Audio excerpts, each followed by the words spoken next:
and we run this show called Fire Talks. We bring on the best SaaS leaders, and we put them through a gauntlet of the world's spiciest hot sauces, while we answer your questions about sales, SaaS, and revenue. So for today, we're talking all things product-led sales. We've got rapid-fire questions, 6 sauces, 6 questions. It's going to be hot, and we're going to dive right in. So they gave us a safe word. We actually have a safe word. All right, we've got our first sauce here. So here's how it's going to work. I'm going to give you all the question. While I'm asking you the question, you're going to take that first bite of the sauce, and then for equality, I'm going to come and have it with them. So we're all on the same page. I'll be eating them with you, and we're going to dive right in. Touch that. So the first sauce we're having here in working order is called Burning Questions, How to Run a Discovery Call. And now it is a game time. So if you want to have that first bite, we'll get that question going, and we're going to jump right in. So you all probably have heard the term product-led, right? Product-led is on fire right now in SaaS, but there's a new evolution of something happening called product-led sales. Oh boy, we're sauce number 1. This is going to go deep, everyone. Good start. If you hear pineapple or a safe word, or if you see this, take a pause, give them some love. And what we want to hear is, good. What is product-led sales, but more importantly, what is it not? So, Rebecca, Garrett, whoever's ready, I'm going to take my bite with y'all now. I didn't even hear the question. The first one is a habanero, and it goes up. This is 50,000 Scoville habanero. We're starting at like the ground floor here, everyone. We're doing it well.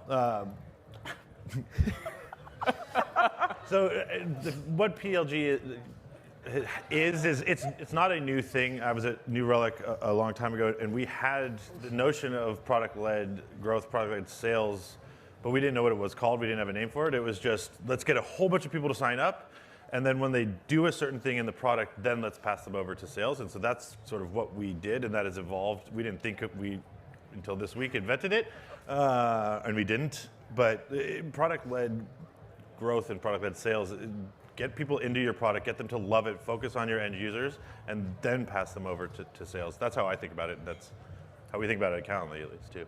Great take. Rebecca, how you feeling? Still questioning my life right now, but PQL, it's starting with a product qualified lead versus a cold outbound. Yes. Yeah. All right, well, this is rapid fire, so we're going to jump right in, and I'm sorry to do this, but our second sauce here, hot opportunity. If you're in sales, don't get ghosted. We got ghost pepper sauce. So in the state of SaaS, we couldn't go linear, right? We couldn't just go like this. So we're going from 50,000 to 500,000 Scoville right now. Ghost peppers right off the bat, and this is sauce number 2. So jumping in, our second question. With the state of product-led being so hot, a lot of folks jump on the bandwagon. They're like, oh, we got to be product-led right now. Sometimes moving too quickly, a little bit impetuous, leads to mistakes. So, Rebecca, Garrett, what's the one thing that SaaS companies trying to be product-led should stop doing right now? Here we go. Other than this. I'm going to sauce with y'all. I mean, what they shouldn't stop doing is focusing on their end users as the ultimate focal point for the customer. If you start shifting to what it is that your sales team needs as your primary focus, then you're going to miss what made you great to begin with. So we just try to stay focused on the end user. That's what helped Calendly reach 10 million users. So never lose that as your North Star as you shift.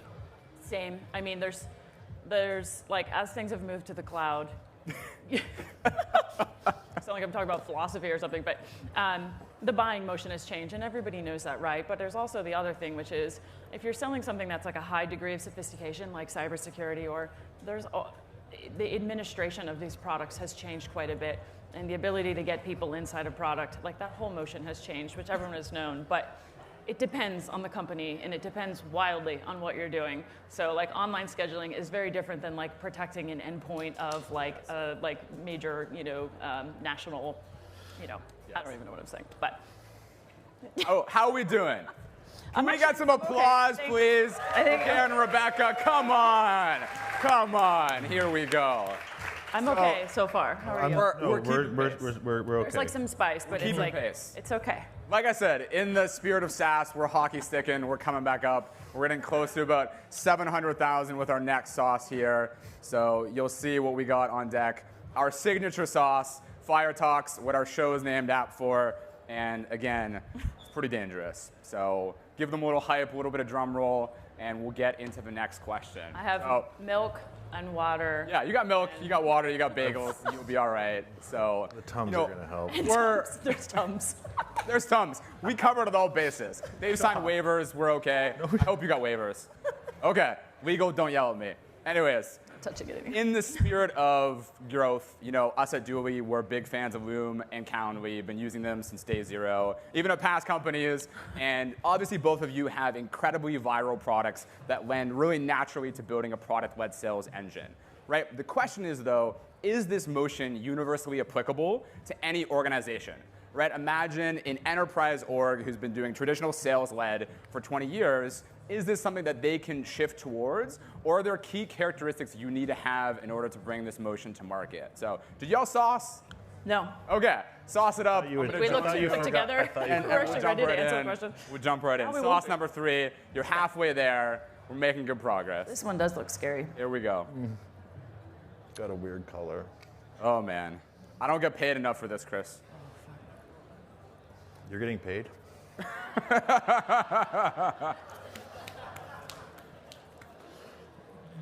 All right, Garrett, you're finished chewing. What you got? I'm going to chew longer next time. No, right? Like, not all companies can be product-led, and I think it's really hard and almost impossible to shift if you've been in a top-down enterprise sales. If you're Oracle, shifting to a product-led growth is probably not going to happen unless it's a totally new product line with a totally new everything. And even then, your brand is so consistent with that. So no, like flat out, I don't think you. It's sort of like, what is your DNA from the get-go? It's easy to move up, right? We're hoping it's easy to move up, to a more sales influence. But yeah, no, I don't think anybody can start out and. Yeah, it goes back to what is your core business offering. The model should be second. What are you trying to do? Why does your company exist? That is first and foremost. Who are you selling into? What is the regulatory environment, if there is one? All of those things dictate. But one thing you definitely will see is don't be the haves and the have-nots, right? Like all the enterprise companies are trying to move down market. Oh, I want that. I need to build this low CAC acquisition engine. And well, wait a minute. Does it actually apply to your business? Yeah. And then the other way around is people are trying to move up into the enterprise when they might not yet have an enterprise product too. So there's the two pitfalls that I see sometimes. And it's the grass is always greener. You want something else when you have a healthy business. But it really does come back to, again, to who are you selling to and what does that environment look like? How do those people buy? I would say the third pitfall is probably getting to know us at Dually and coming on here. So halfway through, let's get some applause for them. We're starting to ratchet it up. Let's go, come on. So the next sauce is a signature favorite of mine. So for those of you that don't know, the chain smokers are investors in Dually. They joined our Series A and our Series B, and we got to actually make this hot sauce with them. So this has been custom designed, approved by them, and we're about to dive right in. So if you want to prep the bite, I do warn you, we're getting close to about the 1 million marker here. It's gonna get a little bit hot, and then we'll drop the next question and kick it on up. So, obviously both Loom and Calendly, right, you're seeing massive growth, which means growing sales organizations. But one of the tensions we often see in the product-led space is that, product-led can often mean high volume transactional sales, right, lower ACV. How do you balance when to bring in a sales organization? Right, what is that tipping point? Because if you have an account executive making, take the bite, okay, making $100 an hour, working a 3-seat deal, right, the unit economics don't make sense. So I know a lot of us have been asking about how do you know when to bring sales in? What's that motion? What's the timing? And then I'm gonna be right here with you. Sauce number 4. Okay, I don't like that one. Yeah.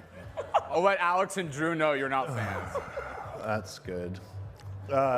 We very much segment our sales team by skill set. Right? On the 3-seat deals, very transactional. It's I want to buy, and there is no champion finding or any traditional sales motion. We try to funnel as many of the identifiable leads to those folks as possible, keep it transactional, and give easy outs to the enterprise sales team when it's identified. Like, I just need 5. I know I'm at Oracle's in my head because there's not much else in my head anymore. But I just need it for my small 3-person team. That's not the traditional deal that an enterprise sales rep would do, who costs If they were $100 an hour, that'd be awesome. Have the Are milk. we making sense? Have the milk. I think I'm making sense. We'll fix it in post. We'll fix it in good post. chance I'm not. It's all good. Segment by skill and try to route as best you can. That's how we did it to start. And start transactional, like and take them down as you can. Good luck. I can feel a sweat building, so I know what you're feeling. There is a Martin Casado, who's at Andreessen Horowitz, has done some great talks on this, so you can find them on YouTube, about when you layer in sales and all the pitfalls that can happen. There is no right or wrong answer. It again depends on your business. And it also depends on what kind of sales strategy you want to have, right? Like, all of this has changed so much in the last couple years of hyper competition. And so it used to be that sales quota and sales attainment was like you would have 80 to 100% hitting attainment. In a lot of product-led growth companies, that is not the case. There's like 60% hitting attainment. It's a different kind of culture. It's a different kind of organization. So you kind of have these halves, and then you have 40% churning out. And are you ready for that like level of cultural difference? It's a big deal.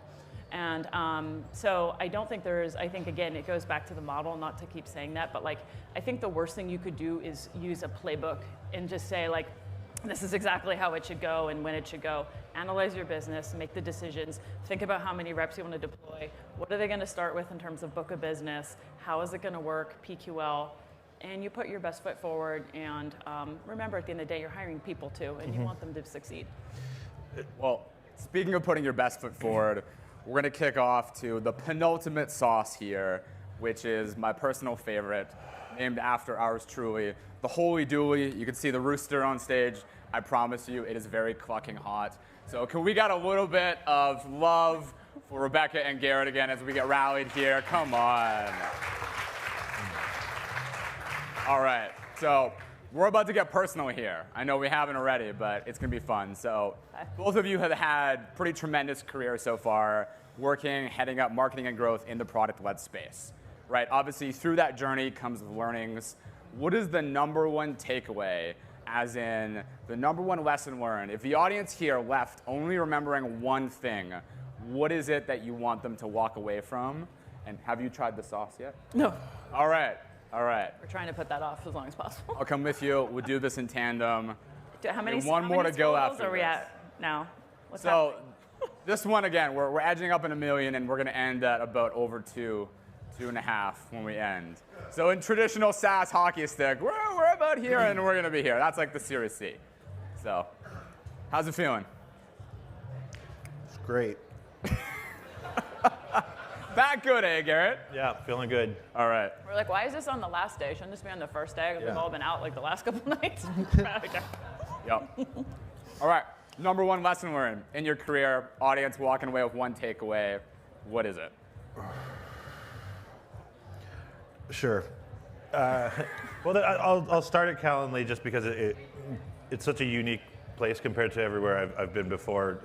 At New Relic, at Quip, very small, and it's all about demand gen and finding acquisition. And Calendly is unique in my world that it's already 10 million users all over the world, and so it's a little bit less of go out and tell everybody what you know and pray that they like what you're talking about. Everybody almost already knows. I would imagine 80% of you are probably Calendly users already, and so we have to do a lot of life cycle marketing, a lot of communicating all of the new stuff that we do and why you need to, why you should pay or why you should upgrade. So product education and life cycle is huge for us at Calendly, maybe more so than it would be if you're starting out, because you really only do one or two things and you're just about trying to find new people. So know where you are in that cycle and sort of shift resources from pure demand gen growth to now you need to educate, now you need to grow the people who came in 2 years ago who didn't need it, but now they need it again. So there's lots of stages as you grow your product